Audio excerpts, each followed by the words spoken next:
I've had a lot of people leave comments in my videos asking when I was going to return to Mass Effect Andromeda. It turns out I haven't actually gotten very far since my last session. I did run around the main space station a little bit, doing some of the minor quests and things before coming here to what I believe is the bridge of my ship. It's been a while since I played, so I'm not sure. But apparently, my character is a YouTuber, and I'm headed to VidCon. Oh. No, okay, looks like I can call people? Hello again, Ryder. Ah, hi. Taken an interest in my strike teams. What are they? Assault and extraction squads. When we need the best, I have Apex, combat experts who've signed up to defend us. Since you have a front row view of the cluster, I can give you authority to dispatch them. Whoa. What situations should they handle? Protecting civilian outposts holding key positions, or just distracting the kit. Authorization complete. Good luck. Candra's out. Okay, so I'm about to take my first, sortie in the ship to go and try to accomplish something, and apparently I've got the ability to task special ops troops to go do things for me. That's nice. Okay. So yeah, so I've just arrived on the ship. We call this the research room. You can run research projects and coordinate with the Nexus from here. I'm still getting some slightly awkward voiceovers explaining the ship to me. That's the biolab. We can grow plants for food and oxygen, keep any specimen safe. Wait, this is where we make our oxygen? This seems small for a ship this size. Pathfinder, check this toy. What you got there, Liam? Seems like we're forever racing, but there's always time to check out new toys. Useful ones. I'm all about what's useful. Oh, this is. Especially if you grabbed anything from Habitat 7. Raw minerals, tech, doesn't matter. The research station will strip that stuff down, give you options. All right. Options are good. We need more of those. For everybody. Yeah, well, everybody should be so lucky. This tech is aces. If the best we get is what we make, still the best. Check it out. Okay. So I've got research and development as two different things.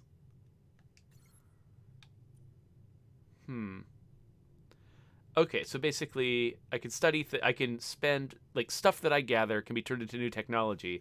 Then I can actually build things with that technology. Okay, so I can spend research data earned from scanning to unlock new weapon and armor blueprints, or to gain access to powerful augmentations. Each research category has different research data. Milky Way, Helios, and Remnant. Switch categories with LB and RB. Select a blueprint. I cannot talk this morning. Yes. I just rolled out of bed, so be patient with my ability to read. Okay, so I don't have any Milky Way research data. I probably should have been scanning a bunch of stuff on board my station, and I hadn't been thinking about it. Because I do have lots of Helios research data, and I don't have any of whatever that is. Okay, but so let's see. So weapons. So there's a bunch of fancy alien weapons here, looking all biological. Oh man, okay, it would take me a while to kind of figure out what I want out of this. 3 different assault rifles. Wait, a damaged Sonid could incinerate its wielder's hands while continuing to fire? What? That sounds amazing. I want that gun. I think I'm going to spend a little bit more time reading these things and figuring out what I want later on without making you watch me do it. Let me see what development has to offer, though. There's a Carnifex, the meat maker. I mean, I am a big fan of fighting with pistols. I don't remember what kind of pistol I already have, though.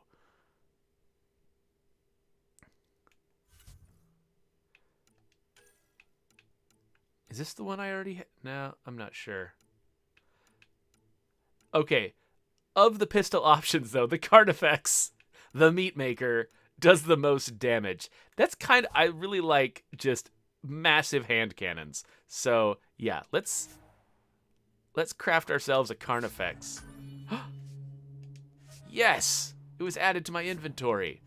So what does that mean? Where do I get my inventory?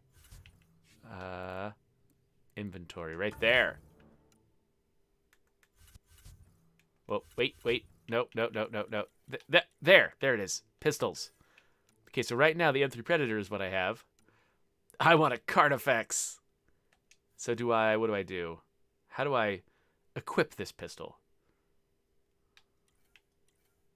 Do I need to equip it? Would I equip it in the field?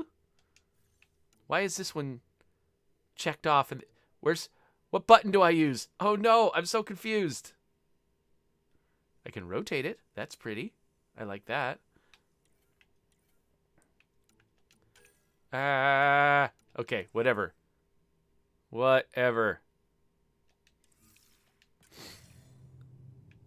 So Cloudcraft says, it will be really hard for me to judge this game fairly with all the bad stuff I've heard when I'm not actually the one playing.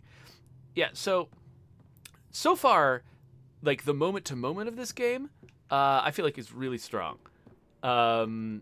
Which is, a similar thing to what I would say about Mass Effect 3. The storytelling, I just don't know yet. I'm not deep enough in to be sure. I have seen the occasional awkward cutscene, not as sharply shot and edited as what I'm used to in the other Mass Effect games. Departure trajectory locked, Nexus Control. Time for introductions. Sometimes it can be a little slow. You must be Ryder, Gallo Jath. A pleasure to be here, and to meet you, of course. I'll be piloting the Tempest at your word. Quite the ship, but it'll take a Pathfinder's guidance to see us through Helios. I'm new to this. Being a Pathfinder, running a ship. You'll be fine. As for the ship, I can help. I knew the Tempest when she was a blueprint. I was test pilot for the Tempest's early prototypes. I admit, I'm itching to see how she performs out here.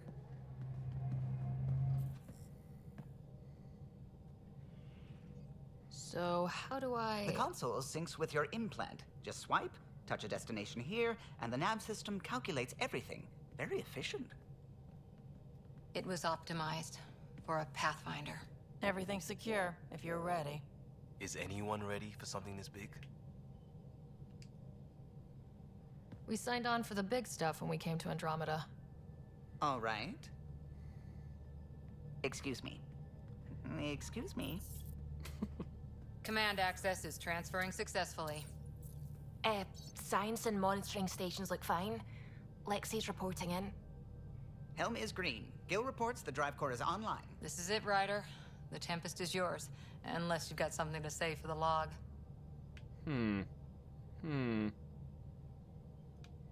We got this. That's what I'm going to say. Oh, let's be a dreamer. We were all expecting a golden world. Now there's just a long road ahead. But hold on to that dream. It might see us through. Nexus Control, this is the Tempest, ident 2527, prepping to depart. Here we go.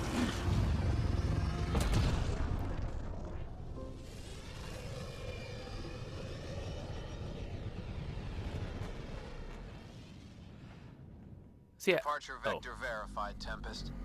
Godspeed, Pathfinder. So yeah, Cloudcraft, it is hard to judge a game like this just because the quality of its... To Eos, then. Oh. What would have been our Habitat 1. People keep talking. Two failed outposts put an end to that idea. Maybe we can turn things around. Callow, take us in. Anyway, it's hard to judge a game like this because when you've got a franchise that sets a standard that's so incredibly high, it's like you can have, an entry in that franchise that's the most disappointing of the franchise that's still better than nearly every other game in the genre.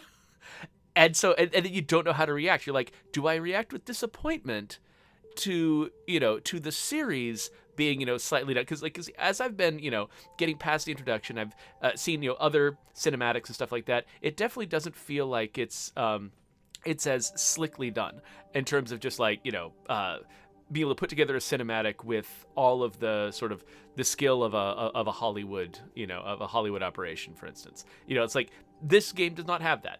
It's on a level with some, with a lot of other games. In fact, it's better than a lot of other games with the way that it puts its cinematic presentation together and its storytelling.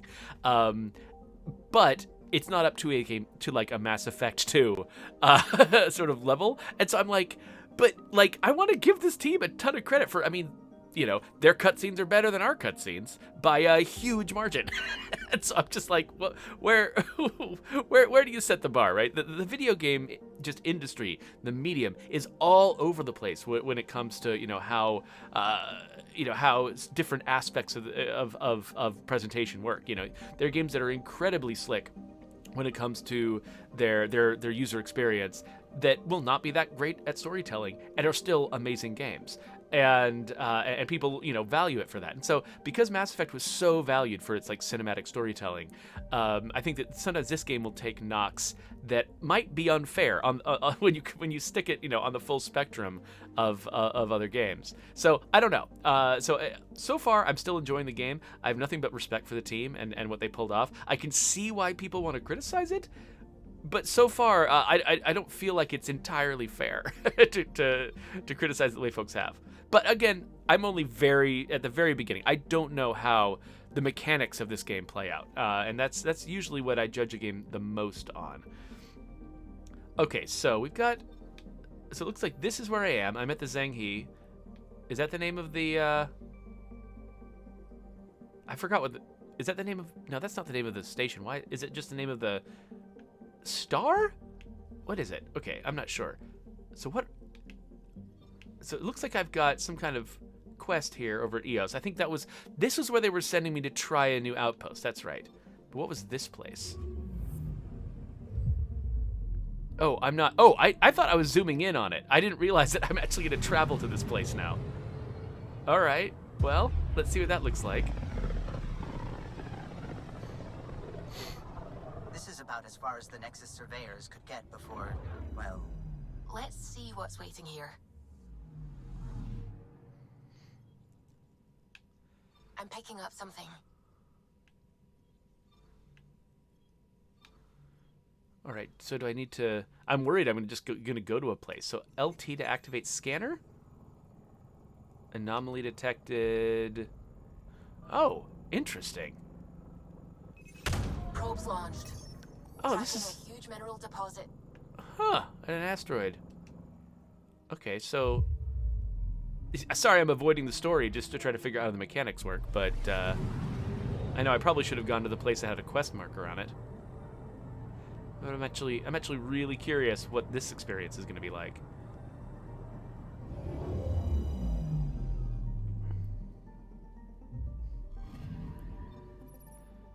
All right, an aluminum deposit.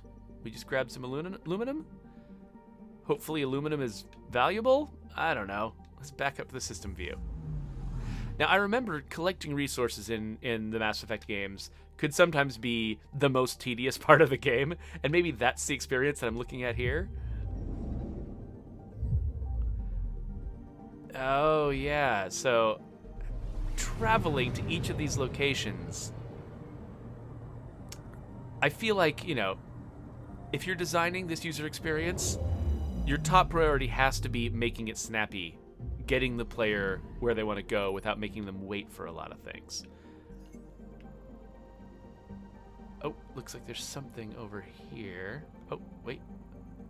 I'm chasing little red dots that I assume matter. Or maybe these red dots don't mean a single thing. I can't tell if the red dots are supposed to be important or if they're just decoration.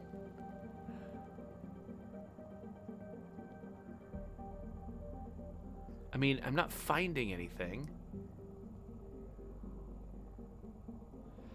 I'm wondering how many different planets they generated for this game. Like, how many of these am I going to find? Because they've got, like, specific data written up about this planet. Was somebody's job for months writing up data on planets? Okay, so I'm not getting anything from scanning, and I don't know if I should have been. So let's try another planet. Let's see if we can find anything here. But yeah, so the thing I was saying was zooming in on the planet you're at, then traveling, then zooming out on the other planet. That's a lot of steps. I think that probably what you want to do in a case like this is find a way to cut as much sort of unnecessary stuff out of that process as you can. Still convey the feel of rapid travel from one of these to another, but pull it off without necessarily because for instance, when I pull out to the system view, I feel like, okay, I'm away from that other planet now. And so I don't necessarily want to spend a lot of time getting to where I already am, or where I've already been before making the transit. Okay, so again, I'm not really... That scanning process isn't really giving me much. So maybe all I need to do is visit these places. Maybe that manual scanning process isn't important.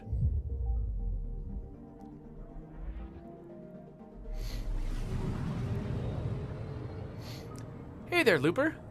How's Greece?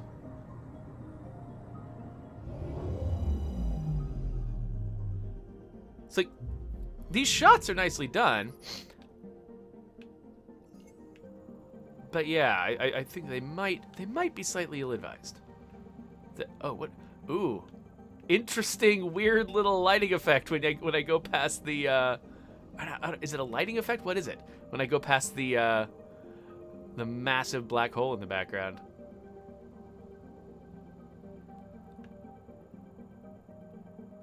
Okay, so Cloudcraft says that there is a skip prompt at the bottom of the screen when we're doing this. Let me try that out. See how fast that goes. Let's look here, and then there we go. Okay, yeah, so I was able to make that happen much faster. I got to do that manually, though.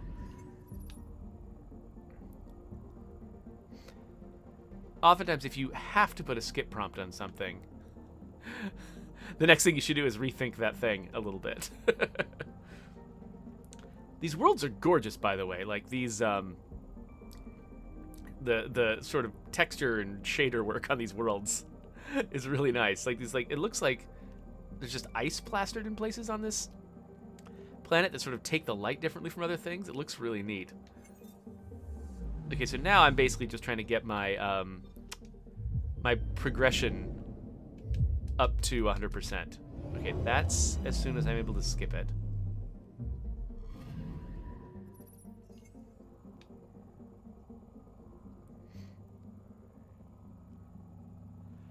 Oh, I've got unused skill points. Don't care. Okay, yeah, there's nothing here.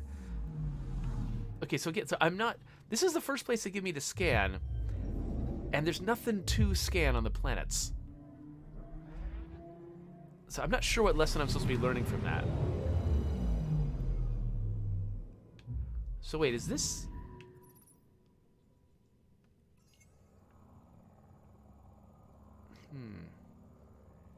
So is the scan just to reveal the text? Is that it? Maybe that's it.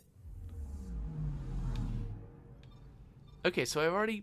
So basically, there was nothing else to do here. I'm not sure why I'm here. So I guess we'll back out of that system. Yeah, I feel like if you're going to give me sort of a mostly empty system to scan early on in the game, you got to use it as a tutorial opportunity to tell me why I care. All right, so... I guess I'll skip Erickson because I didn't have a great time at Pfeiffer. And we'll head over to Pythias.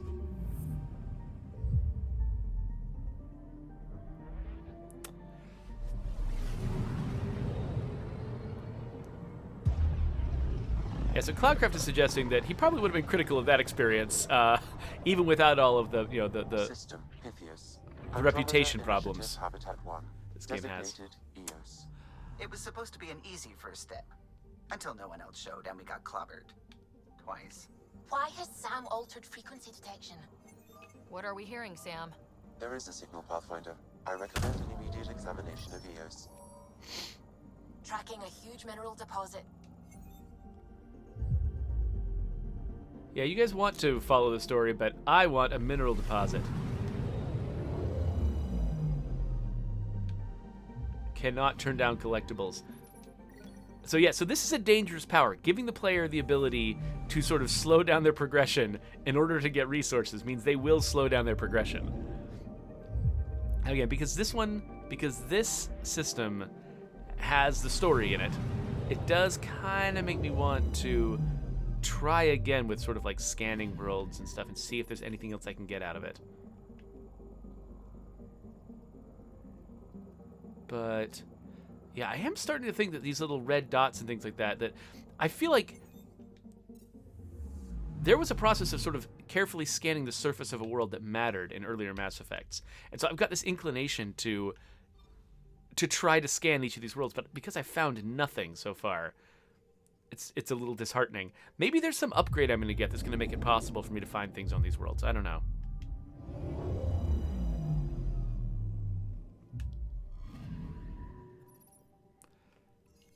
A mirror of the signal on Habitat 7. Possible atmospheric manipulation. Is that possible? We'll find out. If it is like Habitat 7, no doubt we'll run into the Ked. All right, let's land. Sure, yes. Let's get out of the Tempest.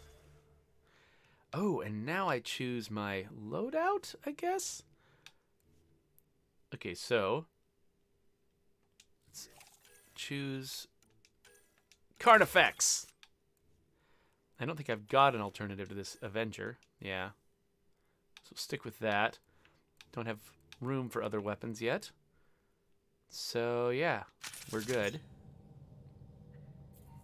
Suiting up. Ready, Freddy? Hope we're all that ready. Callow? All right. Integrating search area from Sam. How he pulled that mystery signal through the storms, I have no idea. Multisensory neural collation. Amazing. Factory fresh across the board. Spinning up the compensators. You're already tuning the displays. We'll get a better read on this pass than the Nexus has had in months.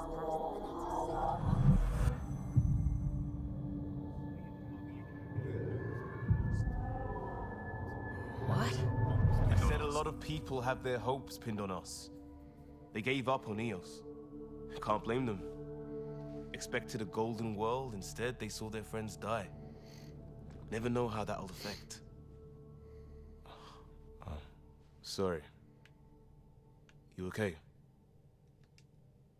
I've got the training, people, the tools. We can do this. Pathfinder, the Tempest checks out. We're good.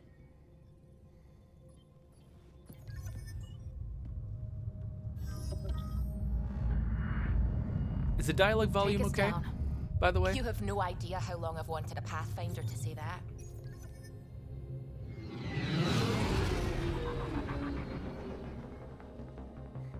Is the dialogue volume okay? He says over the dialogue. Core is hot. Shields holding, adjusting entry. Got this, right?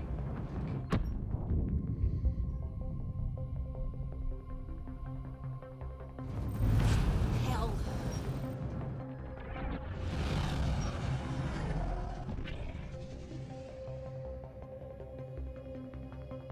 There. Set us down at this nav point. That doesn't seem like the best place to live. It's like Arizona. Just kidding, Arizona. You're beautiful. We got a lot of family in Arizona, and my kids always complain about the heat.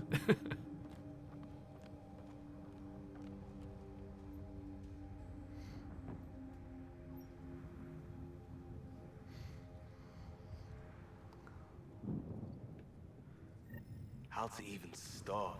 Reports state this planet suffers deadly storms that are contaminated by radiation from the Scourge. EO's deployment was incomplete due to environmental hazards and ultimately hostile encounters. Plus, no Pathfinder. If Eos is like Habitat 7, that signal we scan must be connected with the atmosphere. We could use the outpost antenna to track it down. Let's get the power back on. Yeah, They I got must have known these wouldn't last in these conditions. They didn't have a Pathfinder. They do now. We'll make Eos a home. It's inoperable, Pathfinder. Too long in this environment without power. We didn't expect this kind of environment. Who could? Thought I heard something. Nothing in here. Except lithium. Oh, yes. I've got lithium. Now I can, like, reinforce my undersea base. This is awesome. Got a code lock key. That should help get us in. That was a Subnautica joke, for those of you who don't know.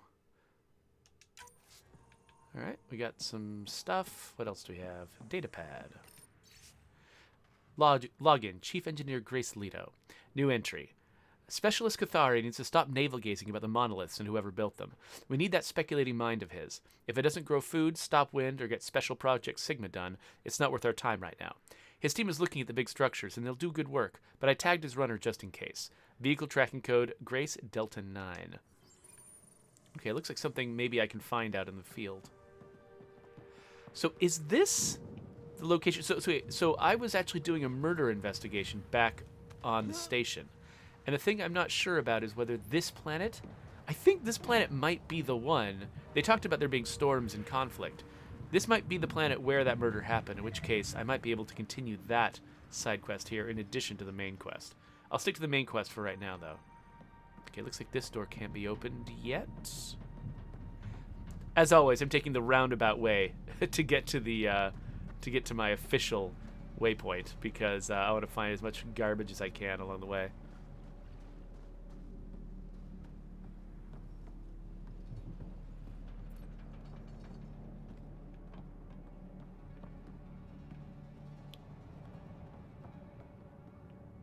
So Stevo69 says, why don't you just wait for the remastered?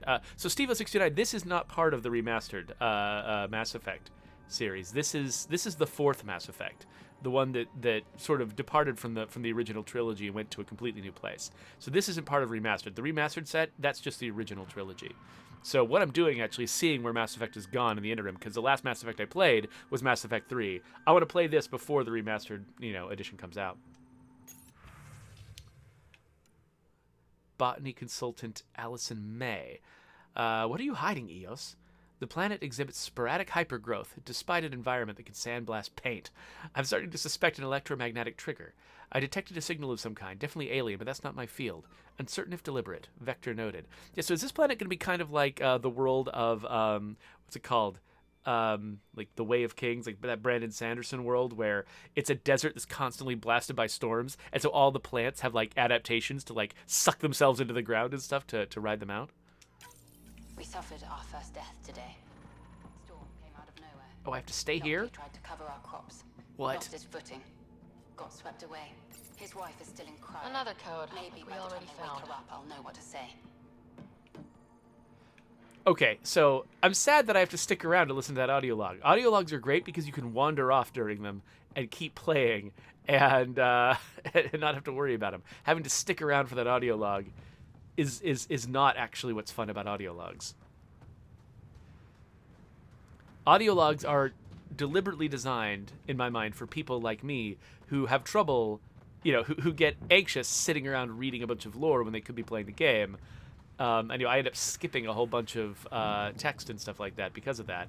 So audio logs are great because I can start them playing and keep playing the game. That's, Cloudcraft keeps encouraging me to do that in Subnautica, like turn on audio logs so that I can keep playing but still pick up some lore. Everybody, we can brush our teeth. We've got fluorite. Yes, it's what every growing colony needs. So again, avoiding the main waypoint. So I can see what else there is. Can I go in here? Nope. Is there anything to discover over this away?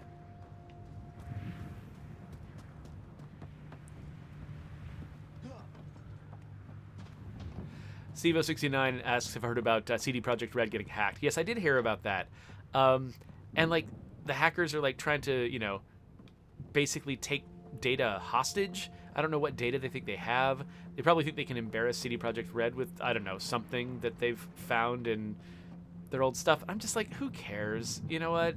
Like, yeah, people have their opinions about Cyberpunk. I'm like, what? Are there really people who are just glued to their screens waiting for the next juicy morsel of information to fuel their anger at CD Projekt Red? Like, just get a life, everybody. like the game or don't, and then like move on.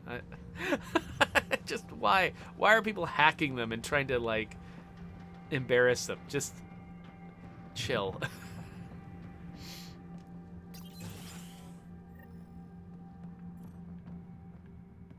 Container. Oh, it's like a water cooler. No, it's full of disinfectant. You got to be careful. You got to label that stuff.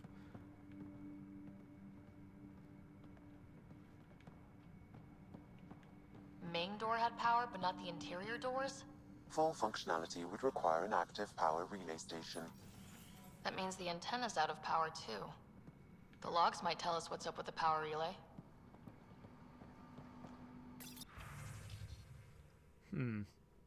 People are talking here, saying that EOS isn't viable, that things aren't going like they expected. I think you should come back.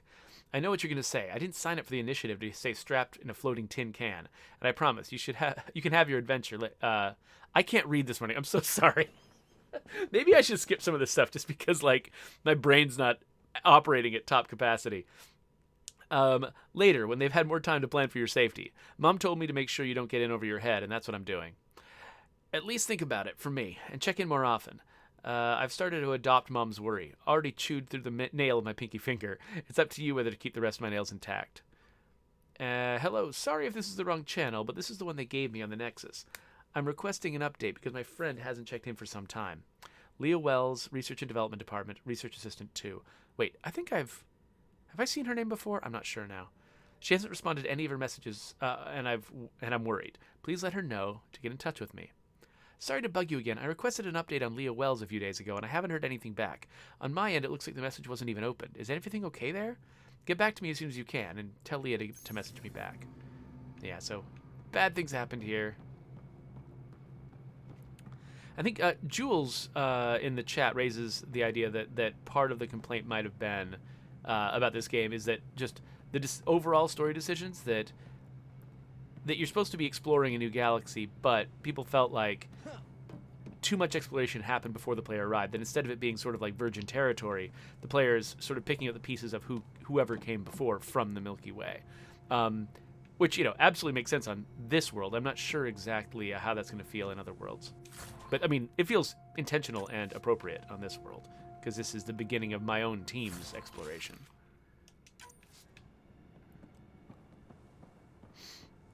All right. I got a partial log, but I can't turn on the antenna. Something's blocking the power. A remote lock is active.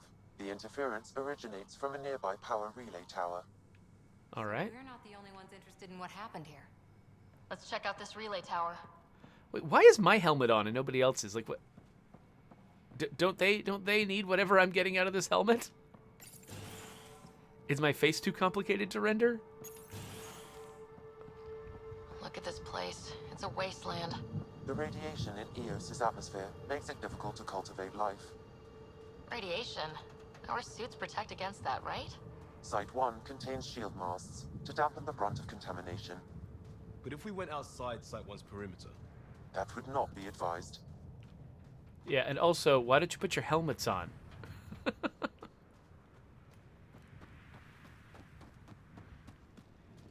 Structure up ahead.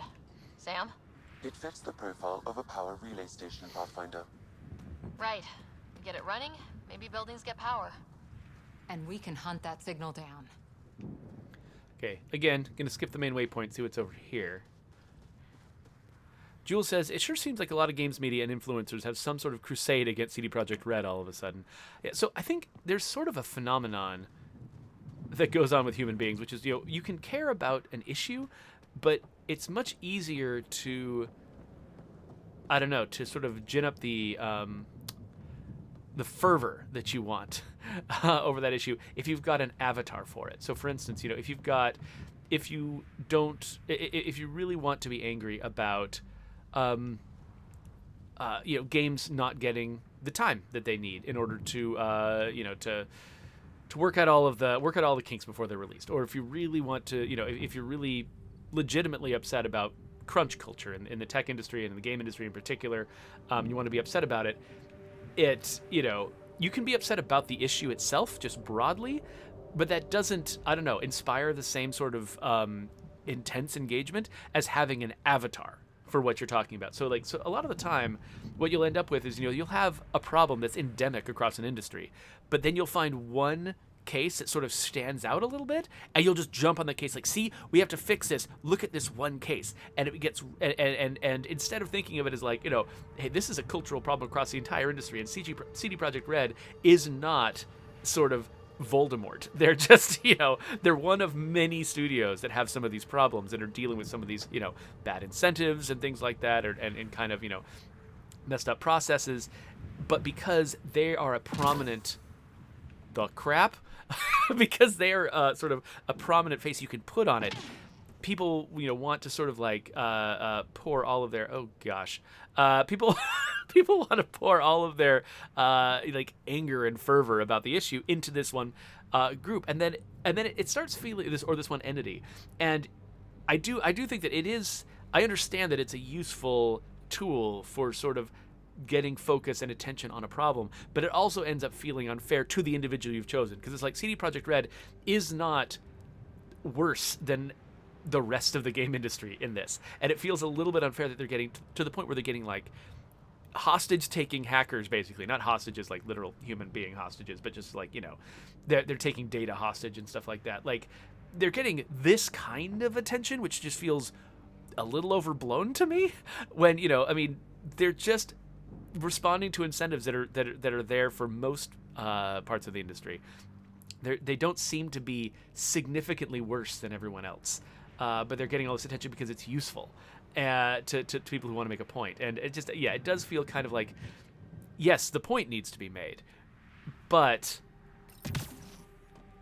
I'm not sure it's fair That ship wasn't Ket, then. to the individuals being targeted. There are people here. We thought everyone left was gone. Of course you did. Now shove off. Find your own salvage. This spot's taken. What? I'm not a salvager, I'm a pathfinder. We've come to fix all this. Call me Clancy. Pathfinder, huh? Like that changes much. The Nexus just can't let EOS go, can it? However much it fails down here. I'm tracking a signal that will help EOS. I only need power for the antenna. Look, I cut the power for a reason. The Ket are patrolling today. You turn the power relay back on, they'll know there's a juicy target alive down here. All right. Help me with the power relay, and I'll take care of the Ket. You're crazy. Though maybe it's a good crazy. Okay, I'll enable the generators out there. You want to poke the tiger, it's on you. Okay, did he just... Expect trouble when we start the generators. Okay, did he just unlock something that lets me start the generator?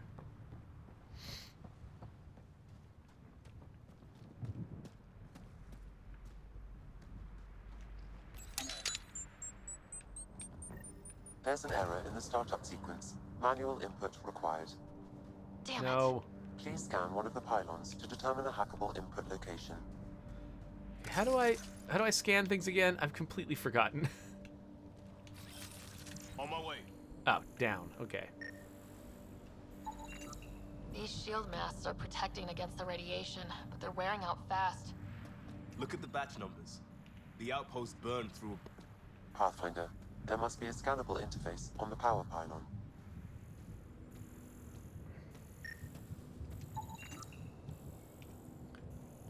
All right.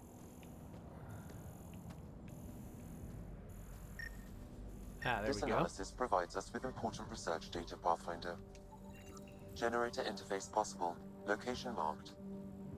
Okay, so that's how I'm getting Milky Way data, is I'm scanning stuff that we have, that we brought with us. It is kind of weird, though, that I get research data from scanning our own technology. But whatever. Some folks are asking about the casting of... Oh, wait. Did I mess something up? The casting of Joel and Ellie from The Last of Us in in the news. It found out that it's Pedro Pascal, and I'm sorry I forgot her name, the actress who played Lyanna Mormont, and she was also in, recently I saw her, she played a smaller part in his Dark Materials on Amazon. Maybe I need to climb up or something like that. There we go. Honestly, like, I don't think you can judge casting very well until you see the performances. Generator is active. Sam, our friend Clancy, Was he part of the outpost team here? No, Pathfinder. According to Nexus records, he's stationed in the hangar bay. So he's what? Playing hooky? Or he's a part-time salvager. Okay, so there's another power pylon I gotta hit before this will be done. This is sort of the it's kind of like the classic approach, by the way, to I don't know, mission design. I guess sort of the most one of the most common things you see is basically you give the player an objective, and then when they go to try to complete the objective, you're like, oh wait, there's a problem. You got to do another thing first, and then they go to do that other thing, and they're like, oh wait, nope, there's a problem. You got to do something else first. And you know, and it makes sense. It's like it's an easy thing to come up with. It always feels like, oh yeah, this is going to be, you know, it's like it makes logical sense. But players start to pick up on that pattern, and it can actually be, it can start to get tiresome to be like, oh yeah, everything I try has got another step I got to do. You know, it starts to feel like it can start to feel like tedium. It's really easy to get players feeling like, oh, when you structure stuff like that. And also just it's sort of it can tend to sort of distance you from the story. It's like you've got this main objective you're trying to accomplish, but then you get sidetracked by an obstacle, then sidetracked by another obstacle. It's easy to lose track of the main goal and feel like you're just sort of following breadcrumbs around, and you'd sort of it can come disfocused really easily. This is a very minor example. Like this is just a, you know, I'm not saying that this game is doing it wrong, but it is sort of a it's a trope that I notice all the time, and that I, you know, I always feel like I need to notice it so that we don't overuse it, you know, in games that I work on.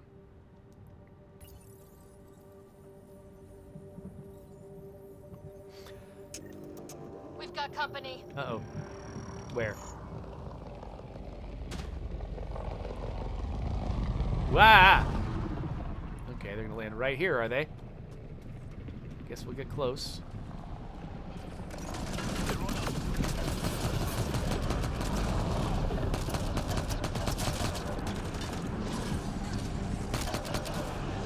I have completely forgotten how to play this combat. So hold on.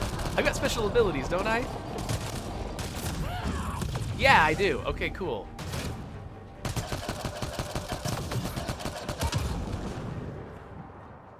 They weren't kidding about the cat. The power relay station is ready for activation, Pathfinder. Okay, cool. Here we go. How do I like put my weapons away? What if I don't want to? That's not it. There we go. I just start scanning, I guess. That's one way to do it. But anyway, yeah, so I don't think, you know, we can't really judge casting until we've seen people's performances in something like The Last of Us 2. Steve069 asks, wait, is that a voice actor from State of Decay 2? No. It would have been cool if we had Pedro Pascal, but no. Pedro Pascal is the Mandalorian. He was also, he played a major character in Game of Thrones. He's a really well-known, very recognizable actor. Oh, he was the villain in Wonder Woman 1984. So he's all over, like, geek media, basically. I mean, it's hard to choose a more high-profile actor in this area to play Joel. It's like they kind of went for almost the obvious get. It's like when you've got a villain and you cast Giancarlo Esposito. You know, it's like Pedro Pascal, if anything, is almost a boring choice because he's such an obvious choice. But yeah, when it comes to how characters look, though, it's like, I mean, I don't think there isn't anyone who looks like Joel. There isn't an actor out there who looks like Joel because Joel is, you know, he's got a fake face. So you're not going to be able to find someone who looks exactly like him. And Ellie, there is someone who looks just like Ellie, which is kind of questionable. She was a little bit too modeled on Elliot Page, and so there is someone who looks a lot like that, but it's kind of weird. So, you know, you're not going to find a young actress who looks exactly like Ellie to play Ellie. Like, that's just not even a thing.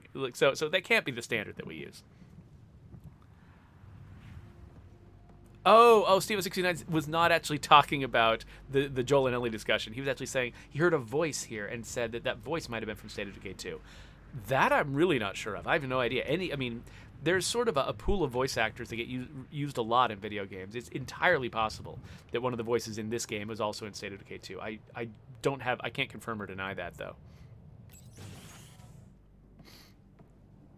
You took down all those Ket? Sure, use the power relay. Hell, take whatever you like. Word of advice, though. If that signal of yours is out past the perimeter, you'll need a ride. A ride? A Mako? Shuttles aren't fun in these winds. You need wheels. I think they kept a little something in storage. Didn't get around to salvaging it yet? I tried. It ain't that simple. Might be easier for a Pathfinder, though.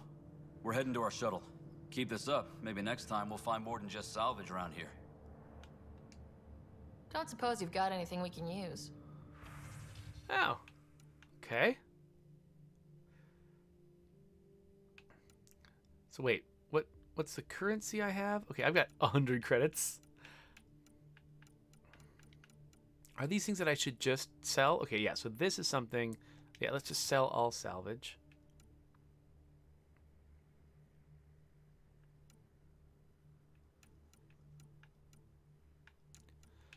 Okay, so I've sold everything. I don't think I want to sell any of my other equipment just because I don't even know what it's for yet. But I've got 820. Is there something? So a sniper rifle could be useful. But, I wonder if, okay, can I compare this? Okay. So its damage is higher than my assault rifle. But its clip size, rate of fire, max ammo, that's all lower. That's actually the kind of gun I usually like. So yeah, let's grab this. Oh wait, wait a minute.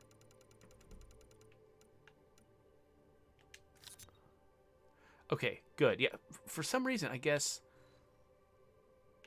buying this canceled the selling that I was doing. That's weird. Okay, so now, okay, so I think I sold all my salvage and also bought that new assault rifle. Now the question is, can I equip that assault rifle? Codex, inventory, here we go. Assault rifles. How do I not equip it here? Where do I equip it? On the move. Okay, that's how I order my people.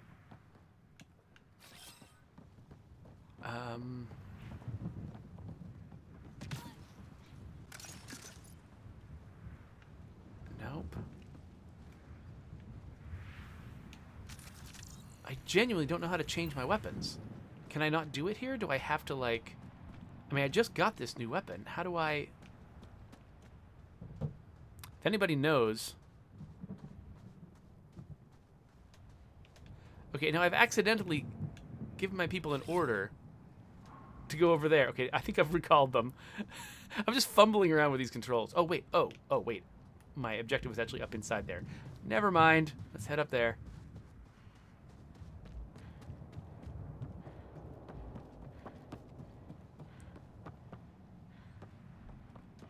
Because I did have the opportunity to change my guns before I came down here.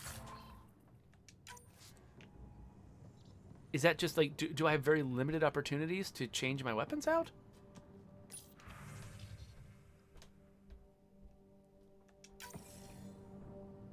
Oh crap, what happened to the dialogue? Oh no! Correct. Plus, I've located the source of the signal we detected in orbit.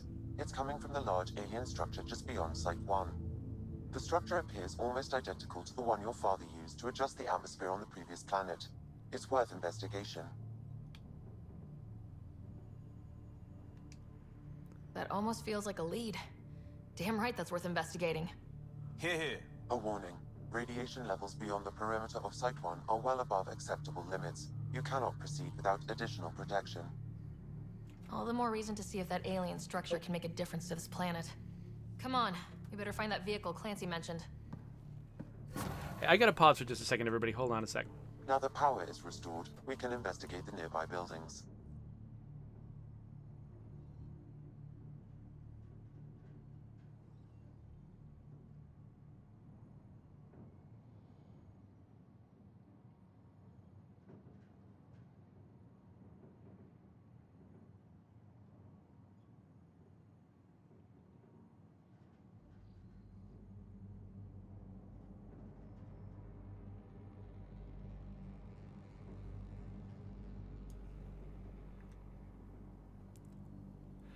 Okay, so it looks like we've started the next phase of this mission. Unfortunately, I am probably out of time.